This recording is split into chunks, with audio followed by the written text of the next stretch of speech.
അപ്പോൾ ആദ്യം ഒരു യാത്ര പോകുന്നത് ഞങ്ങളുടെ കയ്യിൽ പൈസ ഇല്ലാത്തതുകൊണ്ടാണ് ഞങ്ങളൊരു ചിട്ടി ചേർന്നത്. അത് ഏകദേശം ഒരു 20-25 വർഷം മുൻപാണ്.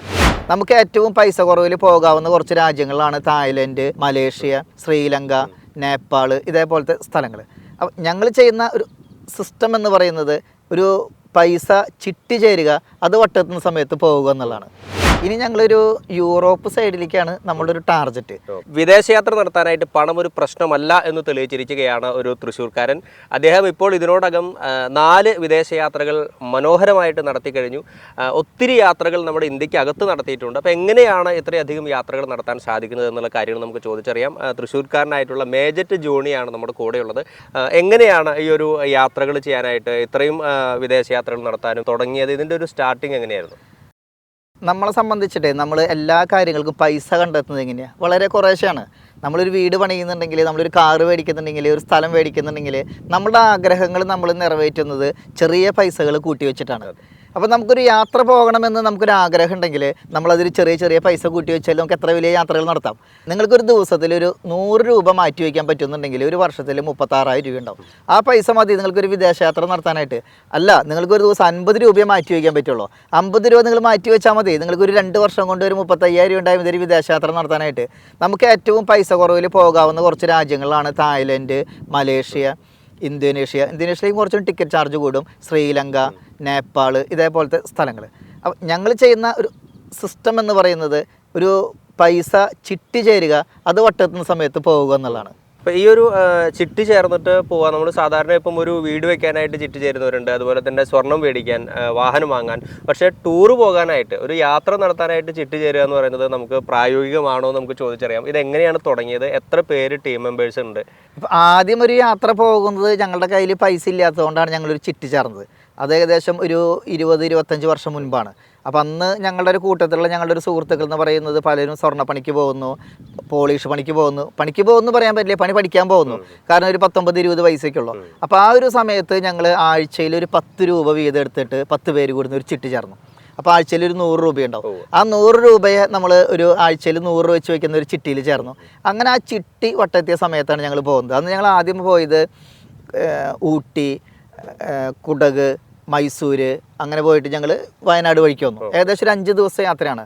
അന്ന് ഏകദേശം ഒരു 5500 രൂപയാണ് അന്ന് ഒരു ട്രാവലറിന് ഞങ്ങൾക്ക് വാടക വന്നത്. ഞങ്ങൾ കുറച്ച് ഭക്ഷണവും സാധനങ്ങളൊക്കെ ഉണ്ടാക്കി കൊണ്ടുപോയി. ഈ യാത്ര ഞങ്ങൾ നടത്തി വന്നു കഴിഞ്ഞപ്പോൾ ഞങ്ങൾക്കൊരു കാര്യം മനസ്സിലായി. നമ്മൾ ഈ ചെറിയ ചെറിയ തുക മാറ്റി വെച്ചാൽ നല്ല യാത്രകൾ നടത്താമെന്നുള്ളത്. ഇപ്പം നമ്മളത് എത്തി നിൽക്കുന്നത് ഇപ്പം അങ്ങനെ ചെറിയൊരു തുക മാറ്റി വെച്ച് ഇപ്പോൾ നമ്മുടെ യാത്രകൾ വിദേശ യാത്രയിലാണ് എത്തി നിൽക്കുന്നത്. ഞാൻ പൊതുവിൽ യാത്ര ഇഷ്ടപ്പെടുന്ന ഒരാളാണ്. അതുകൊണ്ട് തന്നെ ഞാൻ ഇന്ത്യയിലെ ഒരു എല്ലാ സംസ്ഥാനങ്ങളിലും യാത്ര ചെയ്തു. ആൻഡമാനിൽ പോയി, ലക്ഷദ്വീപ് പോയി, ഹിമാലയൻ ട്രക്കിങ് നടത്തിയിട്ടുണ്ട്. അപ്പോൾ ഇത് എന്ന് പറയുന്നത് പലതും നമ്മളൊരു ചെറിയൊരു തുക മാറ്റി വെച്ചിട്ട് പോയ യാത്രകളാണ്. എത്ര പേര് ഈ ടീമിലുണ്ട്? ഇത് ആദ്യം തുടങ്ങി അതേ ടീം തന്നെയാണോ ഇപ്പോഴും കണ്ടിന്യൂ ചെയ്യുന്നത്? ഞാൻ ആദ്യം പറഞ്ഞ പോലെ ഞാൻ വളരെ ചെറുപ്പത്തിൽ പോയൊരു ടീമല്ല, പക്ഷെ പിന്നീട് വന്ന ഒരു ടീം തന്നെയാണ് ഇപ്പോഴും തുടർന്ന് പോകുന്നത്. അപ്പോൾ ഇതിൽ ഒരു കടയിൽ സെയിൽസ്മാനായി നിൽക്കുന്ന ആളുകളുണ്ട്, ഓട്ട് കമ്പനിയിൽ കണക്കെഴുതുന്ന ആളുകളുണ്ട്, കാറ്ററിംഗ് സർവീസ് നടത്തുന്നവരുണ്ട്. വളരെ തുച്ഛമായ സാലറിക്ക് വർക്ക് ചെയ്യുന്ന ആളുകളാണ് എല്ലാവരും. അങ്ങനെ ഒരു അതിസമ്പന്നരല്ല. പലരും എന്നോട് ചോദിക്കാറുണ്ട്, നീക്ക് വിദേശയാത്ര നടത്താൻ മാത്രം വലിയ സമ്പന്നനാണോ എന്ന്. അങ്ങനെയാണ് ചോദിക്കുക. എനിക്ക് ഇത്ര പേര് കാശുണ്ടോ അങ്ങനെയൊക്കെ ചോദിക്കും. പക്ഷെ നമ്മുടെ പക്ഷെ നമുക്ക് യാത്ര പോകാനായിട്ട് നമുക്ക് അധികം പൈസ ചിലവൊന്നും വേണ്ട. നമുക്കൊരു തമിഴ്നാട് യാത്രയ്ക്ക് നമ്മൾ നടത്തുന്ന വളരെ തുച്ഛമായ പൈസ മതി. ആളുകളുടെ എല്ലാം വിചാരം നമുക്ക് യാത്ര പോകണമെങ്കിൽ ഒരുപാട് പൈസ വേണമെന്നാണ്. ഞങ്ങൾ ആദ്യ കാലത്തേക്ക് ഞങ്ങൾ യാത്ര പോകുന്ന സമയത്ത് ഞങ്ങൾ ഒരു 100 ചപ്പാത്തിക്കും പൊതിഞ്ഞുകൊണ്ടു. 3 ദിവസമാണ് ഞങ്ങളുടെ യാത്ര. 3 രാത്രി 2 പകല്. ഇവിടുന്ന് ഇന്ന് രാത്രി നമ്മൾ ട്രെയിൻ കയറുന്നു, നേരം വെളുക്കുമ്പോൾ നമ്മൾ ട്രിച്ചിയിൽ ചെല്ലുന്നു. അന്നത്തെ ദിവസം നമ്മുടെ ഡ്രസ്സും സാധനങ്ങളെല്ലാം റെയിൽവേ സ്റ്റേഷനിലെ ക്ലോക്ക് റൂമിൽ വെക്കും. എന്നിട്ട് നമ്മൾ അവിടുന്ന് കുളിച്ച് ഫ്രഷായിട്ട് നമ്മൾ അവിടെ നിന്ന് ഇറങ്ങും. അന്നത്തെ ദിവസം പകൽ മുഴുവൻ അവിടെ കാഴ്ച കാണും. അന്ന് രാത്രി നമ്മൾ ട്രിച്ചിയിൽ നിന്ന് രാത്രി ട്രെയിൻ രാമേശ്വരത്തേക്ക് ബുക്ക് ചെയ്തിട്ടുണ്ടാവും. ട്രെയിനിൽ കിടന്ന് ഉറങ്ങുന്നു, നേരം വെളുക്കുമ്പോൾ രാമേശ്വരത്ത് വരുന്നു. രാമേശ്വരം റെയിൽവേ സ്റ്റേഷനിൽ നമ്മുടെ ലഗേജൊക്കെ വെക്കുന്നു. ലഗേജ് എന്ന് പറയാനൊന്നുമില്ല, ആകെ 2 ഡ്രസ്സും ഒരു തോർത്ത് മാത്രമേ ഉള്ളൂ. അത് നമ്മൾ അവിടെ വെച്ചിട്ട് അവിടെ കുളിച്ച് ഫ്രഷായിട്ട് നമ്മൾ രാമേശ്വരത്തെ കാഴ്ചകളെല്ലാം കാണുന്നു. വൈകുന്നേരം അവിടെ നിന്ന് തിരിച്ച് നാട്ടിലേക്ക് വരുന്നു. അപ്പോൾ നേരം വെളുക്കുമ്പോൾ നാട്ടിലെത്തുന്നു. അപ്പോൾ ഒരു രാത്രി മാത്രമാണ് നമ്മൾ ലോഡ്ജ് എടുക്കുക. അതൊരു 600 രൂപയുടെ ലോഡ്ജ് എടുത്തു കഴിഞ്ഞാൽ ഒരു 3 പേർക്ക് ഞങ്ങൾ ചിലപ്പോൾ അതിലേക്ക് എടുക്കും. അപ്പോൾ ഒരു എക്സ്ട്രാ പൈസ ഒരു 100-50 രൂപ അന്ന് കൊടുക്കണ്ടോ. അപ്പോൾ അങ്ങനെ കൊടുക്കുന്ന സമയത്ത് നമുക്ക് വളരെ ചെറിയൊരു പൈസ വരുന്നുള്ളൂ. പിന്നെ ഞങ്ങളുടെ കുറേ ചപ്പാത്തി ഉണ്ടല്ലോ, പിന്നെ കുറച്ച് വെള്ളം മേടിക്കും, എന്തെങ്കിലും കറി മേടിക്കും. അപ്പോൾ നമുക്ക് വളരെ ചെറിയൊരു പൈസയ്ക്ക്. ഞാനൊരു ഹംപിയിലേക്ക് വയ്ക്കും ആ സമയത്ത് പോയതിൻ്റെ ഒരു കണക്ക് ഞാൻ പിന്നീട് എഴുതി വെച്ചത് നോക്കി കഴിഞ്ഞപ്പോൾ അന്ന് 850 രൂപയാണ് ഹംപിയിലേക്ക് ഞങ്ങൾക്ക് ആകെ ചെലവ് വന്നത്. ഒരാൾക്ക് ആകെ ചെലവ് വന്നത്. ഞങ്ങളന്ന് ട്രിച്ചി രാമേശ്വരിക്കും പോയി കഴിഞ്ഞപ്പോൾ ഏകദേശം ഒരു 650 രൂപയാണ് ചെലവ് വന്നത്. അപ്പോൾ ഇപ്പോൾ നമ്മൾ പോവുകയാണെങ്കിൽ വേണമെങ്കിൽ ഏകദേശം ഒരു 1500 രൂപയ്ക്കാണ് നമുക്ക് ചെലവ് വരുള്ളൂ. ഇപ്പോൾ ഇവിടെ നിന്ന് ഡയറക്റ്റ് രാമേശ്വരത്തേക്ക് ട്രെയിൻ ഉണ്ട്. അപ്പോൾ അതിൽ നമ്മൾ പോയി കഴിഞ്ഞാൽ ഈ പറഞ്ഞ പോലെ ചെലവ് ചുരുക്കിയ രീതിയിൽ പോയി കഴിഞ്ഞാൽ നമുക്കധികം പൈസ ഒന്നും വരില്ല. പക്ഷെ ആളുകളുടെ ചിന്ത കംപ്ലീറ്റ് ടൂറ് പോവുക എന്ന് പറയുന്നത് എന്തൊരു ദ്രോഹം പോലെയാണ് കാരണന്മാർ ചില ആളുകൾക്കും കാണുന്നത്. നമ്മൾ ഒരുപാട് ജോലി ചെയ്യുന്നു, നമ്മൾക്ക് കിട്ടുന്ന പൈസയിൽ നമ്മൾ എന്തെങ്കിലും ഒരു എൻജോയ്മെന്റ് വേണ്ടേ? നമ്മൾ എന്തിനാ ജീവിക്കണത്? പണിയെടുക്കാനായിട്ട്. പലരും അങ്ങനെയാണ്. പെന്നേക്കാൾ സമ്പന്നരായിട്ട് എത്രയോ ആളുകൾ എൻ്റെ സുഹൃത്തുക്കളുണ്ട്, എൻ്റെ പരിചയക്കാരുണ്ട്, അല്ലെങ്കിൽ എൻ്റെ അയൽപ്പക്കത്തോ നാട്ടിലോ എവിടെയെങ്കിലും ഉണ്ട്. പക്ഷെ അവരൊന്നും ഞാൻ ചെയ്ത അത്ര യാത്രകളോ സ്ഥലങ്ങളൊന്നും കണ്ടിട്ടില്ല. ഞാൻ എപ്പോഴും ആലോചിക്കാറ്, നമ്മളൊരു വില കൂടിയ ഒരു ഷൂ വുഡ്ലാൻഡിന്റെ ഷൂ ഒക്കെ മേടിച്ചിട്ട് 4000 രൂപയാവും. ഈ 4000 രൂപ ഉണ്ടായി കഴിഞ്ഞാൽ ഞാൻ ചിലപ്പോൾ ഡൽഹിയിൽ പോയിട്ട് വരും. അതിന്റെ ഒരു ഓർമ്മ ചിലപ്പോൾ എൻ്റെ ഒരു മരണം വരെ നിൽക്കും. ഞാൻ ഇട്ട വുഡ്ലാൻഡിന്റെ ഷൂവിന്റെ ഓർമ്മ ചിലപ്പോൾ അധികം കാലം ഉണ്ടാവില്ല. ഇപ്പം നമ്മുടെ തൊട്ടടുത്ത സ്റ്റേറ്റുകളിലേക്കൊക്കെ നമ്മൾ നടത്തുന്ന യാത്രകൾ നമുക്കറിയാം ഒരുപക്ഷെ വളരെ ചെലവ് കുറഞ്ഞ യാത്രകളാണ്. പക്ഷെ ഇത് കടന്ന് നമ്മൾ ഫ്ലൈറ്റൊക്കെ പിടിച്ച് അങ്ങനെ വിദേശയാത്രകൾ നടത്തുമ്പോൾ അത് ഒരുപാട് എക്സ്പെൻസീവ് അല്ലേ? നമുക്കിപ്പോൾ ഒരു സാധാരണക്കാരായിട്ടൊരു വ്യക്തിക്ക് അത് സ്വപ്നം കാണാൻ പറ്റും. അത് ചെയ്യാൻ പറ്റും. ആദ്യം ഞങ്ങളൊരു ഫ്ലൈറ്റ് യാത്ര നടത്തിയത് ഒരു കുളു മണാലി യാത്രയാണ്. അത് ഞങ്ങൾ ഇതേപോലെ ചിട്ടിവട്ടത്തി കഴിഞ്ഞപ്പോൾ തുടങ്ങുന്ന യാത്രയാണ്. അന്ന് ഞങ്ങൾ ഡൽഹിയിലേക്ക് പോയത് അപ്പ് ആൻഡ് ഡൗൺ ടിക്കറ്റ് 2000 രൂപയാണ്. ഡൽഹിയിൽ നിന്ന് കുളു മണാലി പോയി തിരിച്ച് നമ്മളെ എയർപോർട്ടിൽ കൊണ്ടാക്കുന്ന, ഡൽഹിയിൽ തിരിച്ചു കൊണ്ടാക്കുന്ന രീതിയിൽ ഒരു 25,000 രൂപയ്ക്ക് ഞങ്ങൾ ഒരു വണ്ടി വിളിച്ചു, ട്രാവലർ. അപ്പോൾ ഒരാൾക്ക് 2500 രൂപയാണ് വന്നത്. അപ്പോൾ 10,500. അവിടെ ഞങ്ങൾ ഒരു 800 രൂപയുടെ റൂമാണ് എടുത്തത്. അപ്പോൾ ഒരാൾക്ക് ഒരു 400 രൂപ വന്നു. ഇങ്ങനെ എല്ലാ ചിലവും കണക്കൂട്ടി കഴിഞ്ഞാൽ അന്ന് ഞങ്ങൾക്ക് ഏകദേശം ഒരു 15,000 രൂപയിൽ ഭക്ഷണം അടക്കം. നമ്മൾക്ക് വലിയ എക്സ്പെൻസീവ് ആയിട്ടുള്ള ഭക്ഷണം കഴിക്കാം, വിശപ്പ് മാറാനായിട്ട് പൈസ കുറഞ്ഞ ഭക്ഷണം കഴിക്കാം. പൈസ കുറഞ്ഞ ഭക്ഷണം കഴിച്ചു കഴിഞ്ഞാൽ നമുക്ക് അധികം ചിലവൊന്നും ഉണ്ടാവില്ല. താമസിക്കുന്നത് ചെറിയ ഹോട്ടലുകളിൽ താമസിച്ചാൽ ചിലവ് നമുക്ക് കുറവാകും. രണ്ട് തരത്തിൽ ആളുകൾ ഈ യാത്രേനെ സമീപിക്കുന്നുണ്ട്. ചിലർ പറയും നമ്മളിത് വല്ലപ്പോഴല്ലേ പോകുന്നുള്ളൂ, അപ്പോൾ അതുകൊണ്ട് നമുക്ക് കുറേ കാശ് ചിലവാക്കിയിട്ട് പോകാമെന്ന് പറയും. അതേസമയം നമ്മുടെ കയ്യിൽ പൈസ ഇല്ലാത്തതുകൊണ്ട്, അല്ലെങ്കിൽ നമ്മൾ പൈസ ചുരുക്കി പോയാൽ കൂടുതൽ യാത്രകൾ പോകാം. അപ്പോൾ അങ്ങനെ വരുമ്പോൾ നമ്മൾ ഈ യാത്രകളുടെ പൈസ ചിലവ് ചുരുക്കാം.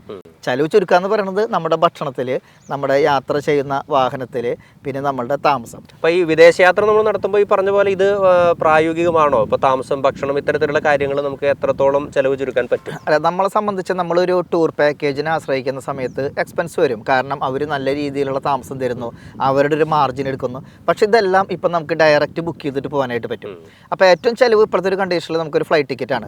പിന്നെ നമ്മൾ അവിടെ ചിലവ് കുറഞ്ഞ ഓഫറിൽ റൂം ബുക്ക് ചെയ്യുക. ഇന്ത്യക്കാർക്ക് ഓൺ അറൈവൽ വിസ ഉണ്ട്, ഫ്രീ ആയിട്ടുള്ള സ്ഥലങ്ങളുണ്ട്. വിസ ചാർജ് ഉണ്ടെങ്കിൽ തന്നെ 2000-3000 വിസ ചാർജുള്ള സ്ഥലങ്ങളുണ്ട്. അങ്ങനെ പോകുന്ന സമയത്ത് നമുക്കിത് ചിലവ് കുറവിൽ പോകാൻ പറ്റും. ഇപ്പം ഞാൻ ഒരു യാത്ര പോകാനായിട്ട്, വിദേശത്തേക്ക് പോകാനായിട്ട് ചോദിക്കുന്ന ഒരാളോട് ഞാൻ ആദ്യം പറയാം തായ്ലൻഡ് പോകാനാണ്. കാരണം നമ്മുടെ പൈസ കൊണ്ട് പോയി കഴിഞ്ഞാൽ ഏറ്റവും ചിലവ് കുറവിൽ പോയി വരാവുന്ന ഒരു സ്ഥലമാണ് തായ്ലൻഡ്. ഇപ്പോഴത്തെ ഒരു കണ്ടീഷനിൽ ഒരു 19 രൂപയ്ക്ക് അപ്പ് ആൻഡ് ഡൗൺ ടിക്കറ്റ് കിട്ടും. അവിടെ ഒരു 16-17 രൂപയ്ക്ക് ഉണ്ടായി കഴിഞ്ഞാൽ അവിടുത്തെ യാത്ര, താമസം, ഭക്ഷണം, എല്ലാ സൈറ്റ് സീൻ എല്ലാം നടക്കും. അപ്പോൾ ഇത് വെച്ച് നോക്കി കഴിഞ്ഞാൽ ഒരു 35-36 രൂപയ്ക്ക് നമുക്കൊരു യാത്ര പോയിട്ട് പോരാൻ സാധിക്കും. അപ്പോൾ ഞാൻ നേരത്തെ പറഞ്ഞതുപോലെ ഒരു ദിവസം 50 രൂപ മാറ്റി വെച്ച് കഴിഞ്ഞാൽ ഒരു 2 വർഷത്തിന് പോകാൻ വിദേശയാത്ര പോകാം. അത് 100 രൂപ മാറ്റി വെച്ച് കഴിഞ്ഞാൽ ഒരു വർഷത്തിലൊരു വിദേശയാത്ര പോകാം. അത് ഓരോരുത്തരുടെയും വരുമാനത്തിൻ്റെ ഡിപ്പെൻഡ് ചെയ്തിരിക്കും. ഇതിപ്പം ഇതുവരെ നടത്തിയിട്ടുള്ളതിൽ ഏറ്റവും ചിലവ് കൂടിയൊരു യാത്ര ഏതായിരിക്കും? ചിലവ് കൂടിയ യാത്ര എന്ന് പറയുന്നത് ഒന്ന് ബാലിയാണ്. പക്ഷെ അത് ഞങ്ങളുടെ ഒരു ചിലവ് എന്ന് പറഞ്ഞാൽ മറ്റുള്ള യാത്ര നടത്തുന്നതിനേക്കാൾ വളരെ കുറവാണ്. ഇപ്പം ഞാൻ കഴിഞ്ഞ ആഴ്ചയിൽ ഞങ്ങൾ വിയറ്റ്നാം പോയിട്ട് വന്നുള്ളൂ. അപ്പോൾ വിയറ്റ്നാമിൽ ഞങ്ങൾക്കൊരു ആവറേജ് വന്നത് ഒരാൾക്ക് 55,000 രൂപയാണ്, നമ്മുടെ താമസം, ഭക്ഷണവും കാര്യങ്ങളൊക്കെയും കൂടിയിട്ട്, ഫ്ലൈറ്റ് ടിക്കറ്റും കൂടിയിട്ട്. പക്ഷെ അത് ചിലപ്പോൾ ആളുകളെ സംബന്ധിച്ച് ഒരു ടൂർ പാക്കേജിനെ ആശ്രയിക്കേണ്ടി വരും. ഞങ്ങളത് അത്രയ്ക്ക് ആശ്രയിക്കാത്തതുകൊണ്ട് നമുക്കൊരു എക്സ്പെൻസ് കുറവുണ്ട്.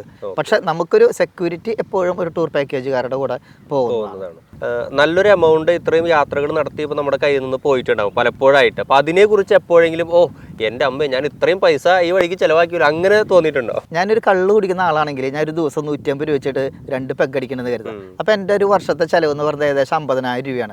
ഈ 50,000 രൂപ വരുന്നില്ല എനിക്കൊരു യാത്ര പോകാനായിട്ട്. ഈ 50,000 രൂപ ഉണ്ടായാലും എനിക്കൊരു വിദേശ യാത്രയും ഒരു 4 ഇന്ത്യൻ യാത്രയും നടത്താം. അപ്പോഴും ഈ പൈസ വരുന്നുള്ളൂ. അപ്പോൾ നമ്മൾ പൈസ ചിലവാക്കുന്നതിൽ മാത്രമല്ല, നമുക്ക് എന്തൊക്കെ രീതിയിൽ പൈസ ചിലവുണ്ടെങ്കിൽ അത് കുറച്ചിട്ട് പോവാം. വേറൊരു കാര്യം, എന്നെ സംബന്ധിച്ച് എൻ്റെ യാത്രകൾക്കൊന്നും കാര്യമായിട്ട് ചിലവില്ല. കാരണം എനിക്ക് മാജറ്റ് മീഡിയ എന്ന് പറഞ്ഞൊരു യൂട്യൂബ് ചാനലുണ്ട്. അപ്പോൾ ഈ പോകുന്ന യാത്രകളും മറ്റും അതിൽ അപ്ലോഡ് ചെയ്യുന്നതുകൊണ്ട് അതിൽ നിന്ന് എനിക്കൊരു വരുമാനമുണ്ട്. അപ്പോൾ ഒരു വർഷം എനിക്ക് യാത്ര ചെയ്യാൻ വേണ്ടി വരുന്ന പൈസ ഫുള്ളും അതിൽ എനിക്ക് ഫ്രീ ആയിട്ട് കിട്ടുന്നുണ്ട്. പക്ഷെ അതെല്ലാവർക്കും പ്രാക്ടിക്കൽ ആവണമെന്നില്ല. ആദ്യം വേണ്ടത് നമുക്ക് യാത്ര ചെയ്യണമെന്ന് പറയുന്നൊരു ആഗ്രഹമാണ്. പലർക്കും ആഗ്രഹമുണ്ട്, പക്ഷെ അതിന് ഒരുങ്ങുന്നില്ല. പിന്നെ ഈ പോയ യാത്രകളിൽ എന്തെങ്കിലും അപകടകരമായിട്ടുള്ള ഒരു സാഹചര്യങ്ങളിൽ പെടുന്നതോ അങ്ങനത്തെ എന്തെങ്കിലും പ്രശ്നങ്ങൾ ഉണ്ടായിട്ടുണ്ടോ? ഇഷ്ടം പോലെ ഉണ്ടായിട്ടുണ്ട്. അതിൽ നമുക്കൊരു കൗതുകകരമായിട്ട് പറയാവുന്ന ഒരു സാധനം എന്ന് പറയുന്നത്, ഞങ്ങളുടെ ഈ കുളു മണാലി യാത്രയ്ക്ക് ഞങ്ങളൊരു ട്രാവലർ ബുക്ക് ചെയ്തു. ഇത് ഒരുപാട് സംസ്ഥാനങ്ങളിൽ കടന്നു പോകുന്ന ഒരു വണ്ടിയാണ്. ഡൽഹി, ഹരിയാന, ചണ്ഡീഗഡ്, ഹിമാചൽ. ഈ വണ്ടി ഞങ്ങളിങ്ങനെ പോയിക്കൊണ്ടിരിക്കില്ല. ഏകദേശം 1 മണിക്ക് ഞങ്ങൾ ഫ്ലൈറ്റ് ഇറങ്ങി. ഒരു 7 മണി 8 മണി ആയി കഴിഞ്ഞപ്പോൾ ചണ്ഡീഗഡ്ക്ക് എത്താറായി കഴിഞ്ഞ സമയത്ത് RTO കൈ കാണിച്ചു. വണ്ടി പിടിച്ചു കഴിഞ്ഞപ്പോൾ ഈ വണ്ടിക്ക് ഇൻഷുറൻസ് ഇല്ല, ഫിറ്റ്നസ് ഇല്ല. 5-6 വർഷമായിട്ട് ഇയാൾ വണ്ടി ടെസ്റ്റ് നടത്തിയിട്ട്. അങ്ങനെ ഈ വണ്ടി ഇയാൾ നേരെ RTO ഓഫീസിൽ കൊണ്ട് കയറ്റിയിട്ടു. RTO ഞങ്ങൾക്ക് ഒരു ഉപകാരം ചെയ്തു. അതിൽ പോകുന്നൊരു ബസ് കൈ കാണിച്ച് നിർത്തിയിട്ട് ഞങ്ങളതിൽ കയറ്റി വിട്ടു. ഞങ്ങൾ അപ്പോൾ തന്നെ ഏജൻസിനായി ബന്ധപ്പെട്ടു. അവർ പറഞ്ഞു നിങ്ങൾ ചണ്ഡീഗഡിൽ വരൂ, അവിടെ നമുക്ക് വേറെ വണ്ടി അറേഞ്ച് ചെയ്യാമെന്ന് പറഞ്ഞു. അങ്ങനെ ഒരു വണ്ടി അറേഞ്ച് ചെയ്ത് പോയി. അപ്പോൾ അതിന് ശേഷം എനിക്കൊരു മനസ്സിലായ ഒരു കാര്യം എന്ന് വെച്ചാൽ, നമ്മൾ എത്ര ദീർഘദൂര യാത്ര പോകുന്ന സമയത്തും നമ്മൾ ആ വണ്ടിയുടെ ബുക്കും പേപ്പറും മേടിച്ചിട്ട് ആ വണ്ടിക്ക് ഇൻഷുറൻസ് ഉണ്ടോ നോക്കണം. പിന്നീട് ഒരു സംഭവം ഉണ്ടായത്, ഞങ്ങൾ ഒരു 4 സുഹൃത്തുക്കൾ കൂട്ടിയിട്ട് ഞങ്ങൾ അട്ടപ്പാടി യാത്ര പോയി. ഇത് ഒരു ഓഫ് റോഡ് യാത്രയാണ്, ഒരു വെള്ളച്ചാട്ടം കാണാനായിട്ട്. ഈ ജീപ്പ് ഒരു കയറ്റത്തിൻ്റെ മുകളിലെത്തി കഴിഞ്ഞപ്പോൾ പിന്നെ മുകളിലേക്ക് കയറേണ്ടത് ഇത് റിവേഴ്സ് വന്ന് പുറകിലേക്ക് വന്ന് ഈ വണ്ടി മറിഞ്ഞു. പക്ഷെ ഞങ്ങൾക്ക് കാര്യമായിട്ട് ആർക്കും പരിക്കൊന്നും പറ്റിയില്ല. ഒരു ചെറിയ മുറിവുകൾ കാര്യങ്ങളുണ്ടായുള്ളൂ. അങ്ങനെ ആ വണ്ടി ആ ജീപ്പുകാരൻ മറ്റുള്ള സുഹൃത്തുക്കളെ വിളിച്ചു. അവർ വന്നു, ആ ജീപ്പ് പൊന്തിച്ച് നേരെയാക്കി വെച്ച് ഞങ്ങൾ ഇങ്ങോട്ട് തിരിച്ചു പോന്നു. തിരിച്ചു പോന്നപ്പോൾ ഒരു കാര്യം മനസ്സിലായത്, ആ വണ്ടിക്ക് ഇൻഷുറൻസ് ഉണ്ടായില്ല. ഏകദേശം ഒരു കൊറോണ കഴിഞ്ഞ സമയമായിരുന്നു. അപ്പോൾ ആളുടെ ഒരു സാമ്പത്തിക ബുദ്ധിമുട്ട് കാരണം അയാൾ ഇൻഷുറൻസ് അടച്ചിട്ടില്ല. അപ്പോൾ ഞാൻ നേരത്തെ പറഞ്ഞൊരു കാര്യം ഉണ്ടല്ലോ, നമ്മൾ ഹിമാചൽ യാത്രയിൽ നമുക്കൊരു അനുഭവം ഉണ്ടായത്. എന്നിട്ട് നമ്മൾ ഈ ഇൻഷുറൻസ് നോക്കിയില്ല എന്നുള്ളതാണ്. അപ്പോൾ ഞാൻ പലപ്പോഴും യാത്രയുമായി ബന്ധപ്പെട്ട ഗ്രൂപ്പുകളിൽ ഞാനൊരു കാര്യം പറയാറുണ്ട്. നമ്മൾ യാത്ര ചെയ്യുന്ന വണ്ടിയുടെ ബുക്കും പേപ്പറും മേടിച്ച് നോക്കാനായിട്ട് നമ്മൾ ഒരു മടിയും വിചാരിക്കുന്നത്, അത് നമ്മുടെ ഒരു സെക്യൂരിറ്റിയാണ്. അങ്ങനെ പിന്നെ കുറേ നമുക്ക് താമസം ചെല്ലുന്ന സമയത്ത് റൂം കൃത്യം കിട്ടാതിരിക്കുക, ഓൺലൈനിലേക്ക് ബുക്ക് ചെയ്തിട്ട് കിട്ടാതിരിക്കുക, പിന്നെ നമ്മുടെ ഫ്ലൈറ്റ് മിസ്സാവുക. ഒരിക്കൽ ഞങ്ങൾ ഡൽഹിയിൽ നിന്ന് തിരിച്ചു വരുന്ന സമയത്ത് ഫ്ലൈറ്റ് 1 മണിക്കൂർ മുൻപേ ചാർട്ട് ചെയ്തു. ഞങ്ങൾ 1 മണിക്ക് അവിടെ ചെന്ന് കഴിഞ്ഞപ്പോൾ നമ്മളുടെ ബോർഡിംഗ് പാസ് ക്ലോസ് ചെയ്തു. ഞങ്ങൾ അങ്ങനെ എയർപോർട്ടിൽ തറക്കായി. അവർ ലാസ്റ്റ് ഒരു കാര്യം പറഞ്ഞു, നാളത്തെ ഫ്ലൈറ്റിൽ ടിക്കറ്റ് ഉണ്ടെങ്കിൽ നിങ്ങൾക്ക് ഫ്രീ ആയിട്ട് തരാമെന്ന് പറഞ്ഞു.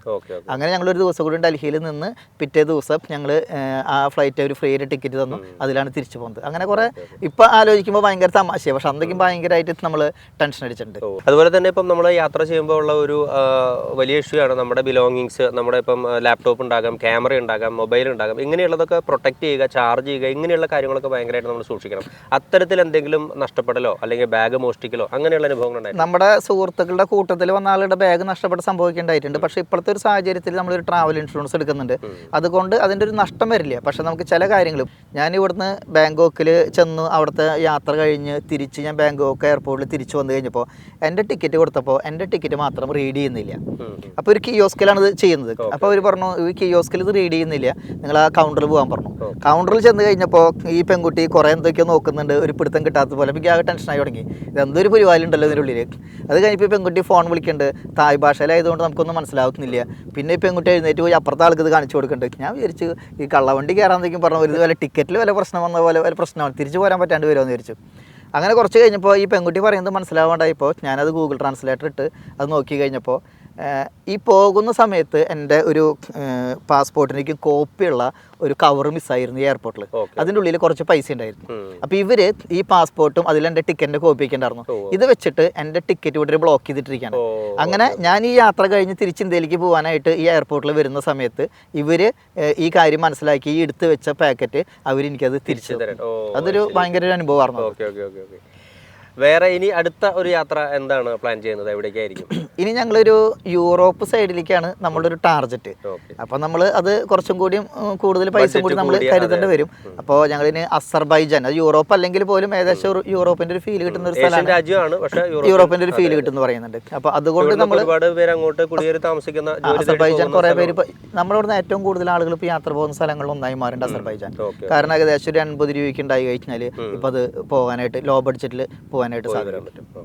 അപ്പോൾ ഇത്രയും പറഞ്ഞ സ്ഥിതിക്ക് ഞാനൊരു കാര്യം ചോദിക്കുകയാണ്. ഇപ്പം ഒരുപാട് പേര് ആത്മാർത്ഥമായിട്ട് യാത്രകൾ നടത്താനായിട്ട് ആഗ്രഹിക്കുന്നവരുണ്ട്, പക്ഷെ അവർക്ക് സാധിക്കുന്നുണ്ടാവില്ല. അപ്പോൾ അത്തരത്തിലുള്ള ആളുകളോട് എന്താണ് പറയാനുള്ളത്? അല്ല, സാധിക്കുന്നില്ല എന്ന് പറയുന്നത് കുറേക്കും നമ്മൾ വെറുതെ ഒരു ആഗ്രഹം മാത്രമാണ്, അതിനൊരു തീവ്രതയില്ല. അതേസമയം നമ്മൾ ഈ പറഞ്ഞതുപോലെ നമ്മളത് തീരുമാനിച്ച് ഉറപ്പിച്ച് പോവുകയാണെങ്കിൽ നമുക്ക് ഇതൊക്കെ നടക്കും. അത്ര വലിയൊരു സംഭവമല്ല. പിന്നെ ആളുകളെ സംബന്ധിച്ചിട്ട് നമ്മളൊരു യാത്ര പോകുന്നത് അല്ലെങ്കിൽ സന്തോഷിക്കുന്നത് ഇതെന്തോ ഒരു പാപമാണെന്ന രീതിയിലായിരുന്ന ഒരു പണ്ടത്തെ ഒരു ചിന്താഗതിക്കും ഇപ്പോൾ അതൊക്കെ മാറി. ഇപ്പോൾ ഒരുപാട് ആളുകൾ യാത്ര പോകുന്നുണ്ട്. അത് അവരുടെ ഒരു ബഡ്ജറ്റിനനുസരിച്ച് ചെറിയ യാത്രകൾ പോകുന്നുണ്ട്. എനിക്ക് തോന്നുന്നത് ഇപ്പോൾ ഒരു വർഷത്തിൽ ഒരു യാത്രയെങ്കിലും പോകാത്തൊരു ഫാമിലി വളരെ കുറവായിരിക്കും. ചിലപ്പോൾ ഒരു അമ്പലത്തിലേക്കായിരിക്കും. അങ്ങനെയാണെങ്കിൽ പോലും ഒരു ചെറിയൊരു യാത്രകൾ പോകുന്നുണ്ട്. പിന്നെ യാത്ര പോകുക എന്ന് പറയുന്നത്, ടൂർ പോകുക എന്ന് പറയുന്നത് ചില ആളുകളെ സംബന്ധിച്ച് വണ്ടിയിൽ കയറുമ്പോൾ തന്നെ വെള്ളടി തുടങ്ങും. ലാസ്റ്റ് ഇതെല്ലാം കഴിഞ്ഞ് തിരിച്ചു വരുമ്പോഴും വെള്ളടിച്ചിട്ട് ബോധമില്ലാണ്ടാണ് വരിക. ഇവരൊന്നും കണ്ടിട്ടുണ്ടാവില്ല. അതിനൊരിക്കലും ഒരു യാത്രയായിട്ട് ഞാൻ കരുതാറില്ല. നമ്മളെ പോകുന്ന സ്ഥലത്തെക്കുറിച്ച് നമ്മൾ കൃത്യമായിട്ട് പഠിക്കുക. ഇപ്പോഴത്തെ ഒരു ഇതിൽ നമുക്ക് ഒരുപാട് ലേഖനങ്ങൾ അല്ലെങ്കിൽ നെറ്റിൽ നിന്ന് നമുക്ക് ഡൗൺലോഡ് ചെയ്ത് നമുക്കത് കിട്ടും. അപ്പോൾ അത് ആ സ്ഥലത്തെക്കുറിച്ച് നമ്മൾ വളരെ ഡീറ്റെയിൽ ആയിട്ട് പഠിച്ച് അതിനെക്കുറിച്ച് അറിഞ്ഞാൽ നമുക്ക് അവിടെ ചെല്ലുമ്പോൾ അത് ഭയങ്കര അത്ഭുതമായിട്ട് തോന്നും. അല്ലെങ്കിൽ ഞാൻ ഒരിക്കൽ നമ്മുടെ ഒരു സുഹൃത്തിനെയും കൊണ്ട് ഹംപി ഭാഗത്ത് യാത്ര ചെയ്ത് തിരിച്ചു വന്നപ്പോൾ ഇവൻ ട്രെയിനിൽ ഇരുന്നിട്ട് പറയാണ്, ഈ കല്ലും പാറക്കല്ലും കാണാനാണോ നമ്മൾ വന്നതെന്ന് ചോദിക്കുന്നുണ്ട്. പക്ഷെ അതിൻ്റെ ചരിത്രം അവനറിയില്ല, അതെങ്ങനെയാണ് ഉണ്ടാക്കിയിരിക്കണതെന്ന് അറിയില്ല. അപ്പോൾ അത് നമ്മൾ മനസ്സിലാക്കി പോകുമ്പോൾ മാത്രമാണ് അതിനൊരു അത്ഭുതമുള്ളൂ. ശരിക്കും നമ്മൾ ആ പോകുന്ന സ്ഥലത്തെ കൂടുതൽ എക്സ്പ്ലോർ ചെയ്യാനും അറിയാനും മനസ്സിലാക്കാനും ഒക്കെ ഉള്ള ഒരു താല്പര്യം കൂടി ഉണ്ടാകുമ്പോഴാണ് നമുക്ക് യാത്ര എൻജോയ് ചെയ്യാൻ പറ്റും. ഇപ്പം നമ്മൾ ഈ തഞ്ചാവൂർ ബൃഹദേശ്വര ക്ഷേത്രത്തിൽ പോയാൽ അതിൻ്റെ മുകളിൽ ഒരു മകുടുണ്ട്, താഴികക്കുടം എന്നൊക്കെ പറയുന്നത് പോലെ. അത് ഏകദേശം 8000 കിലോ തൂക്കേണ്ടത്. അപ്പം നമ്മൾ ആലോചിക്കേണ്ടത് ഈ 300-400 വർഷം മുൻപ് അത് ഉണ്ടാക്കുന്ന സമയത്ത് ഇത്രയും കനമുള്ളൊരു കല്ല് എങ്ങനെയാണ് കൊണ്ടുവച്ചെന്നുള്ളത്. അത് അവർ പറയുന്നത് അത്രയും ദൂരത്തിൽ 2-3 കിലോമീറ്റർ ദൂരത്തിൽ മണ്ണിട്ട് നികത്തിയിട്ട് ആനയും ആൾക്കാരും കൂടി ഉരുട്ടി അതിൻ്റെ മുകളിൽ കൊണ്ടുവച്ച് അവിടെ വെച്ചിട്ട് കൊത്തിയെടുത്തിട്ടുള്ളതാണ്. അപ്പോൾ അതറിയുമ്പോഴാണ് അതിൻ്റെ മുകളിൽ ഇരിക്കുന്ന ആ ഒരു മകുടത്തിൻ്റെ അല്ലെങ്കിൽ ഒരു താഴികക്കുടത്തിൻ്റെ ഒരു പ്രസക്തി നമ്മൾ അത്ഭുതപ്പെടുത്തുന്നത് അപ്പോഴാണ്, അതിൻ്റെ പശ്ചാത്തലം കൂടി മനസ്സിലാക്കുമ്പോഴാണ്. തീർച്ചയായിട്ടും എന്തായാലും ഒരുപാട് കാര്യങ്ങൾ പറഞ്ഞു തന്നു. നമ്മുടെ യൂട്യൂബ് ചാനലിലൂടെ യാത്രകളെ ഇഷ്ടപ്പെടുന്നവർക്ക് തീർച്ചയായിട്ടും മേജറ്റേട്ടൻ്റെ അനുഭവങ്ങളും എക്സ്പീരിയൻസും പറഞ്ഞ കാര്യങ്ങളൊക്കെ ഇഷ്ടപ്പെടുമെന്ന് വിശ്വസിക്കുന്നു. ഇനിയും ഒരുപാട് നല്ല യാത്രകൾ നടത്താനായിട്ട് സാധിക്കട്ടെ, ഒത്തിരി നല്ല അനുഭവങ്ങൾ ഉണ്ടാകട്ടെ എന്ന് ആശംസിക്കുന്നു. Thank you.